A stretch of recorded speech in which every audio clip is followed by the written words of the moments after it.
Hello दोस्तों, आज हम शुरू करने जा रहे हैं the very first poem true worship, जिसे लिखा है रविन्द्रनाथ टैगोर जी ने।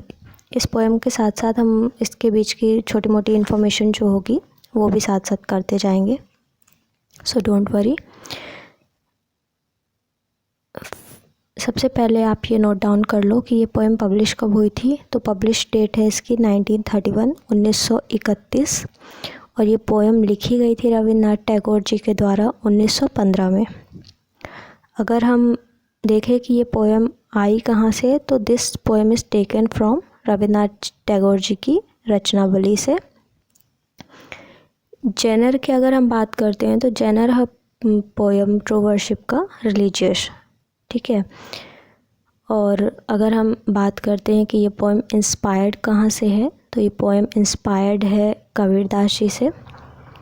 और ट्रू वर्शिप जो है वो टोटली बेस्ड ऑन है सूफिज्म से, ठीक है। चलिए हम शुरू करते हैं पोएम। तो पोएम का नाम, जैसे कि मैंने पहले ही आपको बता दिया है, ट्रू वर्शिप है, जिसका हिंदी में अगर हम अनुवाद करें तो होगा सच्ची प्रार्थना, जिसे लिखा है रविन्द्रनाथ टैगोर जी ने। तो पोएम शुरू होती है, go not to the temple to put flowers upon the feet of God. कवि कहते हैं रविन्द्रनाथ टैगोर जी कि आप मंदिर मत जाइए भगवान के चरणों में फूल चढ़ाने के लिए। First fill your house with the fragrance of love. सबसे पहले आप अपने घर को खुशबू से भरिए, प्यार की खुशबू से। Go not to the temple to light candles before the altar of, first remove the darkness sins from your heart. वो क्या कह रहे हैं कि आपको मंदिर में जाके कैंडल्स जलाने की कोई ज़रूरत नहीं है। सबसे पहले आप अपने मन के अंधेरों को दूर करिए। Go not to the temple to bow down your head in prayers, first learn to bow in humility before your fellow man. कवि कहते हैं कि हमें मंदिर जाके घुटनों के बल बैठ करके, सर झुका करके प्रार्थना करने की कोई ज़रूरत नहीं है। सबसे पहले हमें सीखना होगा कि किस तरीके से हमें अपने साथी के साथ नम्रता से व्यवहार करना है। ये नहीं कि आप अपने आसपास के लोगों के साथ बुरा बिहेव करें और मंदिर जा कर के आप प्रार्थना में सर झुका रहे हैं, भगवान को मना रहे हैं, तो इसका कोई भी अर्थ नहीं निकलता है। फिर कभी कहते हैं कि go not to the temple to pray on bended knees, first bend down to lift someone who is down trodden.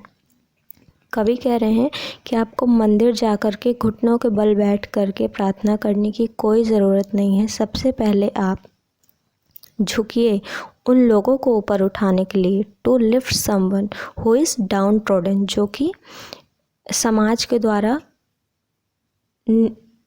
के द्वारा दबाए जा रहे हैं, मतलब उनको शोषित किया जा रहा है, शोषण हो रहा है जिन लोगों का, उनके बेटरमेंट के लिए आप उनको ऊपर उठाने के लिए खुद झुकिए।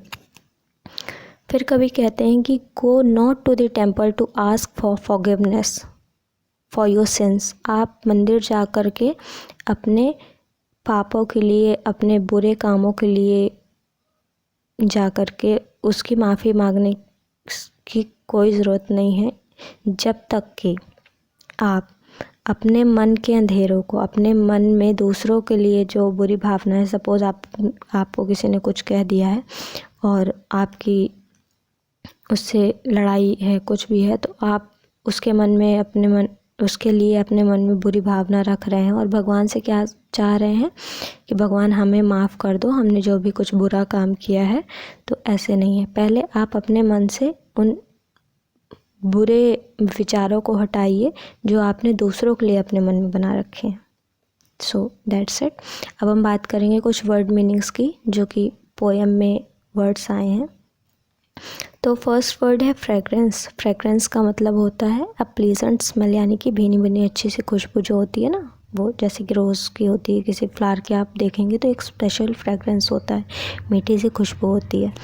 देन अब हम बात करते हैं अल्टर की। अल्टर होता है a holy table in a temple और चर्च। चर्च में आप जाएंगे या फिर मंदिर में जाएंगे तो एक ऐसा जगह होता है जहाँ पे कैंडल जला कर रखी जाती है या फिर दिया जला कर रखा जाता है। तो अब थर्ड है वर्ड जो कि है ह्यूमिलिटी। इसका मतलब होता है the quality of not thinking that you are better than other people. यानी कि ऐसी भावना, ऐसी क्वालिटी होना लोगों के अपने मन में कि हम दूसरे से बेहतर नहीं हैं। ये होता है ह्यूमिलिटी कि अपने मन में घमंड का ना आना कि अरे मैं तो दूसरे से बहुत ज़्यादा बेटर हूँ और दूसरा जो है वो मुझसे क्या है, कम है। सो फोर्थ वर्ड है डाउन ट्रोडन। इसका मतलब होता है people who are treated so badly by those who are in power that they no longer have to energy to fight back. यानी कि ऐसे निचले तबके के लोग जो कि बहुत बुरी तरीके से ट्रीट किए जा रहे हैं, जिनका शोषण हो रहा है सोसाइटी में, ऐसे लोगों के द्वारा जो कि पावर में है और वो एनर्जी, उनके अंदर इतनी पावर नहीं है कि वो उन बड़े लोगों से लड़ सकें।